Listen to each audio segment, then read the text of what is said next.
Hi, thanks for joining us again this week for another Scondo Report. I'm Michael. Scondo always brings you the most relevant real estate related information for the greater Seattle area so you can make informed and strategic decisions about your next real estate move. Without further ado, let's go to the numbers. Okay, looking at the numbers this week, we actually had the amount of active inventory for single-family homes down significantly all the way across the board, and with it was pendings right on its tail. So starting in Seattle, the demand ratio stayed neutral at 1-to-1. Again, the demand ratio measuring the number of active listings to pending listings helps you determine if you're a seller how aggressive you can be in negotiating your price, and also as a buyer, how aggressive you need to be in negotiating your offer and presenting your offer. And looking at the numbers for August now that are out for list versus sold down in Seattle, they were selling at 102%, still over 100%, yet it came down from July. Median price is also down at $435,000. Bellevue came up a little bit in the demand ratio and came up list versus sold and median price up to $603,500 for single family homes in Bellevue. Mercer Island down all the way across the board. Kirkland came down on the demand ratio. However, it went up on the list versus sold percentage and also the median sold price. Redmond came up on the demand ratio, down on list versus sold, and up in the median sold price to $569,000. Issaquah was neutral in the demand ratio and up list versus sold and median price.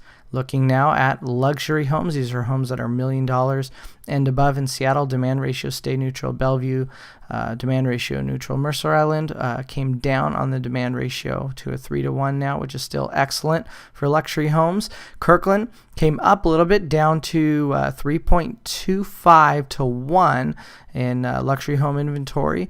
Redmond stayed neutral at 5-to-1, and Issaquah came up and dropped down to a 3-to-1 ratio. Seattle, however, list versus sold came down for the month of August, and the median price for luxury homes in Seattle also came down. Bellevue came up, Mercer Island up. Kirkland came down. Looks like the rally's over from Kirkland. Kirkland was hot a couple weeks ago in the luxury market. Redmond came down in percentage sold. However, the median sold price came up, which is a good sign. Issaquah down on the percentage and also on the median price sold for luxury homes in Issaquah. Now moving on to your condos and townhomes in Seattle. Demand ratio neutral. Bellevue demand ratio neutral. Mercer Island down. Kirkland down. Redmond, we came up a little bit. In Issaquah, we stayed neutral at a 1.5-to-1 ratio. Now looking at percentage of list versus sold and median sold price. Seattle selling for a higher rate per list price. However, the median sold price is down a little bit over last month. Bellevue up at 121% list versus sold. Bellevue is just absolutely on fire pretty much across the board. Median sold price for condos and townhomes in Bellevue is $362,000. Great number for Bellevue. Mercer Island up on list versus sold, down on price. Same with Kirkland. Redmond down all the way across the board on condos and townhomes, list versus sold, and also the sold price at $264,990. Issaquah down on list versus sold percentage, however up on overall median sold price at $220,750. So thanks so much for joining us again this week. Now on to our tips.